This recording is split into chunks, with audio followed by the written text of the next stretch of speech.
नमस्कार मंडळी, स्वागत आहे तुमचं सगळ्यांचं आपल्या लाडक्या युट्यूब चॅनलमध्ये. व्हिडिओ व्हिडिओ लाईक करा आणि चॅनलला सबस्क्राईब करून सोबतचं बेल नोटिफिकेशन ऑन करा आणि हा व्हिडिओ शेवटपर्यंत नक्की पहा आणि या व्हिडिओला हाईप करायला अजिबात पण विसरू नका. तर नमस्कार मंडळी, तर कमळीची आता एवढ्या वर्षाची प्रतीक्षा संपते आणि फायनली मात्र तिची आणि तिच्या वडिलांची आता फायनली भेट होते.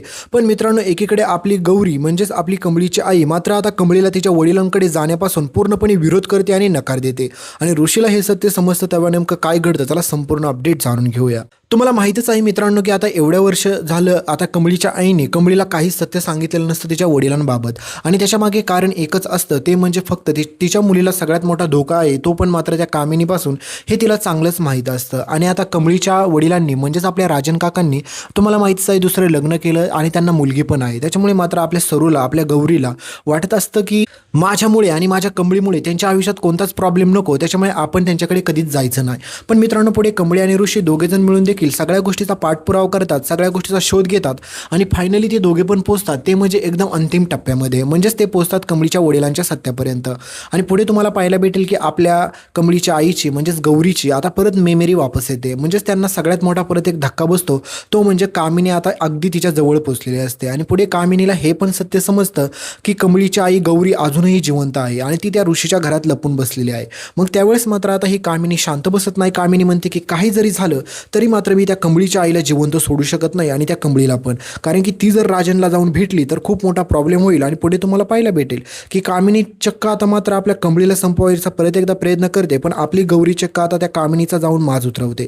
आणि तिला जाऊन भेटल्याच्या नंतर सगळ्यात मोठा कहाणी ट्विस्ट असा येतो, कारण की त्यावेळेस मात्र आता गौरी म्हणते की तुझं खूप झालं, आता मी खूप वेळा पाहिलं, तू खूप वेळा हल्ला केला, पण आता मी शांत बसणार नाही. आणि तुमचा आम्हाला ना पैसा नको, प्रॉपर्टी नको, काहीच नको, आम्ही ही मुंबई सोडून पण निघून जातो आणि माझ्या कमळीला काही सत्य कळणार बी नाही, हा शब्द मी तुला देते. त्याच्यामुळे तू एक काम कर, फक्त माझ्या मुलीपासून लांब राहा, आम्हाला तुमचं काहीच नको आणि मी कोणाला काही सांगणार पण नाही. आणि हे सगळं ऐकल्याच्या नंतर कामिनी म्हणते की जर तू बदलली तर तुझ्या मुलीला मी मारल्याशिवाय शांत बसणार नाही. तर पुढे मात्र आता तुम्हाला पाहायला भेटेल की आपली गौरी चक्क आपल्या कमळीला घेऊन परत रिटर्न गावाला जायचं ठरवते. पण कमळी आणि ऋषी कमळीच्या वडिलांपर्यंत म्हणजेच तुम्हाला माहिती राजन काकांपर्यंत पोहोचलेले असतात. आणि ज्यावेळेस मात्र हे सत्य बाहेर सगळीकडे उघडकीस येतं त्यावेळेस मात्र सगळ्यात मोठा धक्का बसलेला असतो नयनताराला.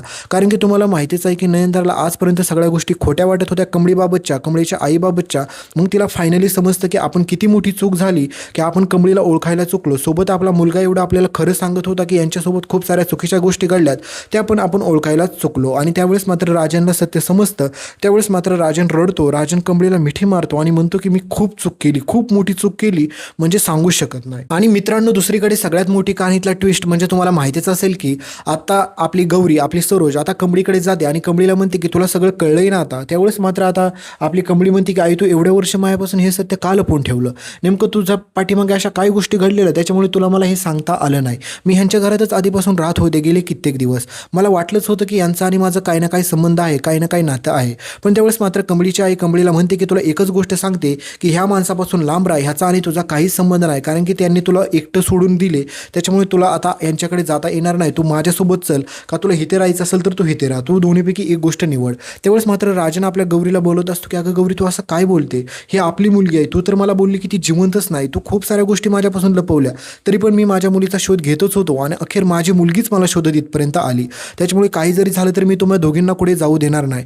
पण तुम्हाला माहितीच आहे की आपल्या गौरीला म्हणजेच कामिनीने धमकी दिलेली असते आणि सांगितलेलं असतं की जर तुझी कमळी इथे ह्या प्रॉपर्टीमध्ये हिस्सा, ह्या सगळ्या गोष्टी मागायला आली तर तिला मी संपवल्याशिवाय शांत बसणार नाही. त्याच्यामुळे पुढे तुम्हाला पाहायला भेटेल की सगळ्यात मोठी गोष्ट की आपल्या कमळीला घेऊन मुंबईमधून थेट आता गौरी गावाकडे निघून जाते आणि म्हणते की ह्या माणसाचा तुझा काही संबंध नाही, कारण की ह्या माणसाने तू लहान असताना सोडून दिलं, तेव्हापासून हा माणूस कधी तुझ्याकडे फिरकला पण नाही. म्हणजे चुकीच्या गोष्टी सांगते कमळीला सगळ्या, कारण की असं वाटायला कारण की कमळीला असं वाटावं की तिच्या वडिलांची खरंच चूक आहे आणि हे सगळं करत असते गौरी फक्त आणि फक्त कमळीचा जीव वाचावं म्हणून. म्हणजेच मित्रांनो, या ठिकाणी एक गोष्ट समजली की या ठिकाणी आपल्या गौरीची चूक आहे सगळ्यात मोठी, कारण की तिने अजूनही कमळीपासून या अशा गोष्टी तिच्या वडिलांची आणि कमळीची ताटातूट करणं खूप चुकीचं आहे. तर हे तिला समजत नसतं, त्याच्यामुळे कमळीला घेऊन ती चक्क आता मुंबईवरून निघून जाते. तर राजनला परत सगळ्यात मोठा धक्का बसतो की असं का केलं असेल गौरीने, मी कुठं चुकलो, मी कुठं कमी पडलो. आणि कामिनीला आनंद झालेला असतो. पण मित्रांनो, खरं कारण तर कमळीसमोर अजून आलेलंच नसतं की या सगळ्या प्रकरणाच्या पाठीमागे कामिनीचा हात आहे तो.